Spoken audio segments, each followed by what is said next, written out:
Welcome back to the channel. You know, the one place safe enough to confront the things that go bump in the night. Tonight, we delve into the chilling world of phone calls, those seemingly ordinary devices that can sometimes become conduits for the unexplainable. So turn down the lights, turn up the volume, and prepare yourself, because some calls are better left unanswered. Our first call brings us face to face with the unsettling case of Ruth Price, a seemingly ordinary woman from a quiet suburban town. Ruth began receiving strange calls in the dead of night. The voice on the other end? Unintelligible, a guttural rasp that sent chills down her spine. At first, she dismissed them as pranks, the work of some bored teenagers looking for a scare. But the calls persisted, growing more frequent, more intense. The voice, always a low, guttural sound, started to feel closer, more invasive, as if it were right there in the room with her. Sleep became a distant memory, replaced by a constant, gnawing fear that tightened its grip with each passing day. One night, the phone rang, the shrill sound piercing through the silence like a knife. Ruth hesitated, her hand trembling as she reached for the receiver, and then she heard it. A voice, clearer this time, but no less terrifying. It whispered her name, a raspy, breathy sound that seemed to slither from the receiver and coil around her heart. Panic surged through her. This was no prank. This was something far more sinister, something that knew her, that haunted her waking hours and now invaded the sanctity of her own home. Trembling, she hung up the phone, her heart pounding against her ribs like a captive bird. But the respite was short-lived. The phone rang again and again, the insistent ringing echoing through the silence like a death knell. Desperate, she called the police, her voice tight with terror as she relayed the events of the past few weeks. But even as she spoke, she could hear it, a faint clicking sound on the line, a subtle reminder that she was being watched, listened to. The police, though skeptical, promised to investigate. But as the days turned into sleepless nights, the calls continued, each one a chilling reminder that she was not alone, that something dark and insidious had latched onto her, refusing to let go. Then, one stormy night, the calls abruptly stopped. Silence descended upon Ruth's home, a suffocating silence that was somehow more terrifying than the calls themselves.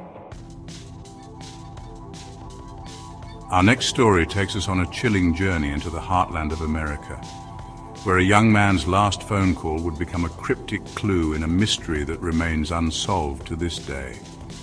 This is the unsettling case of Brandon Swanson. Brandon, a college student full of life and promise, vanished without a trace one spring night, leaving behind a trail of unanswered questions and a family forever haunted by the unknown. His last known contact with the world, a series of frantic phone calls to his parents, calls that painted a chilling picture of his final moments. It was a Thursday evening when Brandon, on his way home from a friend's house, lost control of his car, veering off the road and into a ditch. Stranded and alone in the darkness, he did what anyone would do. He reached for his phone, a lifeline to the familiar, to safety. His first call was to his parents, his voice a mixture of frustration and reassurance. He told them about the accident, assured them he was okay, that he just needed help getting back on the road. He sounded calm, collected, the way any of us would hope to sound in a stressful situation. His parents, relieved to hear his voice, wasted no time.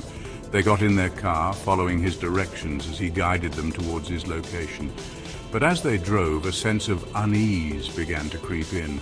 Brandon's directions became confused, his words disjointed, his tone shifting from calm to agitated, his voice laced with a fear that sent shivers down their spines. They urged him to stay put, to stay on the line, to keep talking. They needed to find him to make sure he was okay, but as the minutes stretched into an eternity, his words became increasingly frantic. His sentences punctuated by heavy breathing and what sounded like muffled cries of frustration, then silence.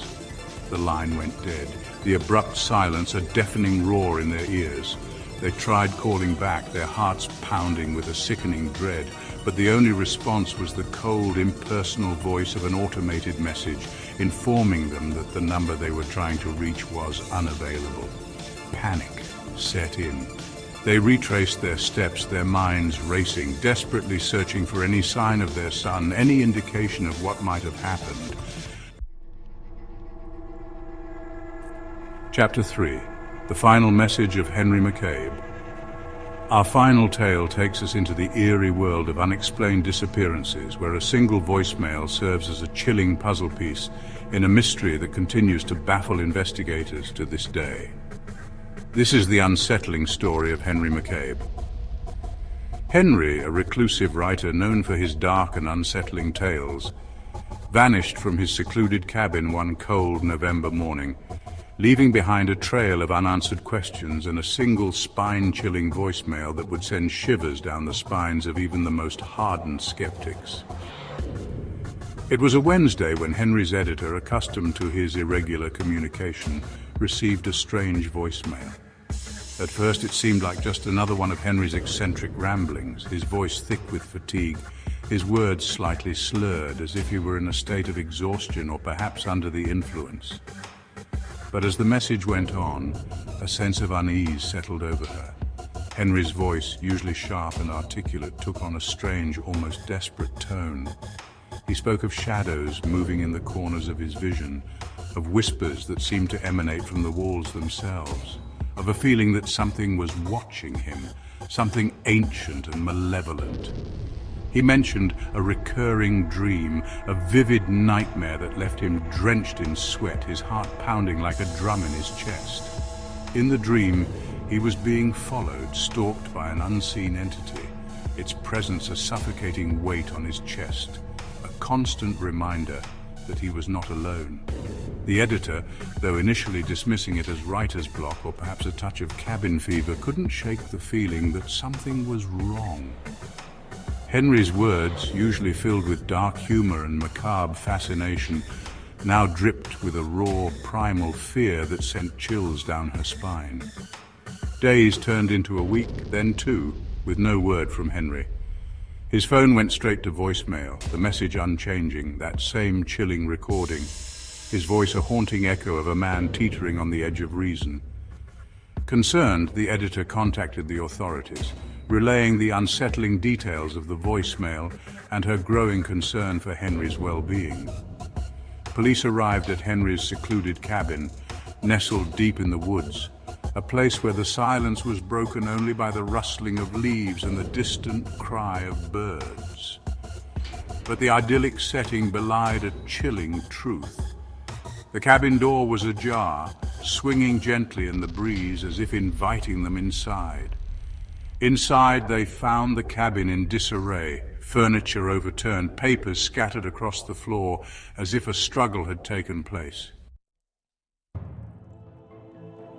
Thank you for braving the darkness with us tonight. We've journeyed into the heart of human fear, explored the chilling unknown that lurks just beyond our understanding. If you found yourself on the edge of your seat, unable to tear your eyes away from the screen, then be sure to give this video a thumbs up and subscribe to our channel for more spine-chilling content. Until next time, sleep tight if you can.